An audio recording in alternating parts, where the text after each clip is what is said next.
Some people buy boats for fun. I bought one because I own the water it floats on. Yep, I inherited a ranch with a private lake attached to the property line. It's technically a natural water feature, but legally owned by me. I use it for quiet fishing, kayaking, and weekend boat rides with my daughter. But one day, I got a note from the HOA next door that said, "Your boat is an eyesore. Kindly move it or we will have it towed."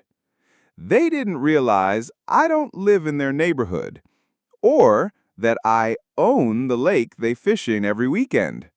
So instead of moving my boat, I moved the no trespassing signs. And what happened next? Oh, they learned very quickly what it means to mess with the wrong property owner. The lake life they took for granted. My property, 22 acres total, wraps around most of a spring-fed lake. My grandfather bought the land before zoning ever hit this side of the county. As the city grew, a subdivision popped up along the North Shore. Just 10 homes with a tiny HOA called Whisper Ridge Shores. They never asked to use the lake. They just assumed it was public. For years, I didn't mind. I'd see them fishing now and then, maybe launching a canoe. As long as they were respectful, I let it be. But then I parked my 16-foot aluminum boat near the south dock, next to the water line. And that apparently triggered them. Post office, the HOA warning. I came home one afternoon to a laminated letter zip-tied to my fence. Dear homeowner, your vessel violates visual guidelines and cannot be stored in view of the water. Please relocate your boat immediately or face towing at owner's expense. Whisper Ridge HOA Compliance Office. They didn't even address me by name. They clearly thought I was one of their residents. Spoiler alert, I am not. Never was, never will be. So I responded, not with a letter, but with a survey map and a boundary marker. I walked down to where their neighborhood dock touches the lake, planted a metal pole right on the shoreline with a sign that read, "Private property begins here, no trespassing without owner consent." And just to drive it home, I sent the HOA a certified letter, included the land deed, property boundaries, and a gentle reminder that they were in fact trespassing on my lake. Also informed them that their community dock, it was built 6 feet into my parcel. Their response? A visit from the HOA president, clipboard in hand, sunglasses on, like she was entering a battlefield. Meet Sylvia, the queen of Whisper Ridge. Sylvia said, "We were under the impression the lake was public." I replied, "It's not. Here's the parcel ID. You've been trespassing for years." "That can't be right. We use it for our annual neighborhood fish fry." "That's about to be the last one."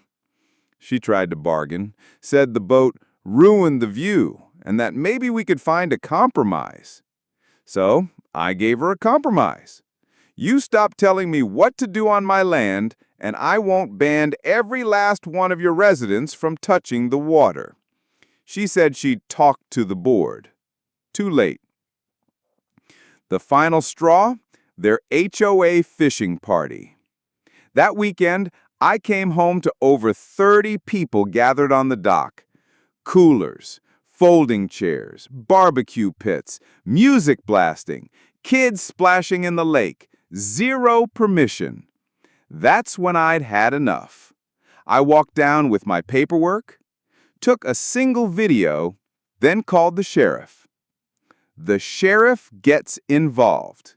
When the deputies arrived, I showed them my deed, the community dock encroachment, and the HOA's letters and notices. They walked up to the party and announced, "This gathering is on private property without owner permission. You need to pack it up." Sylvia tried to argue. The deputy pulled out the property map and said, "Ma'am, Your entire HOA dock is on the wrong side of the property line. He has every right to press charges. I didn't press charges, but I did serve them with a formal cease and desist and gave them 7 days to remove the dock, or I'd bill them for demolition. Aftermath. The HOA removed the dock, overnight no less. Sylvia resigned for personal reasons. I put up new fencing and a security camera facing the lake and posted a very polite sign. Lake use by permission only. Please respect private property. Now, no more loud fish fries, no more complaints about the boat ruining the view. Just me, my lake, and a peaceful kayak ride whenever I want. Final thoughts. They thought their little HOA gave them power. They forgot that when you mess with someone's land, and that someone happens to own the lake you've been splashing in for years, you better be ready to swim back without your dock.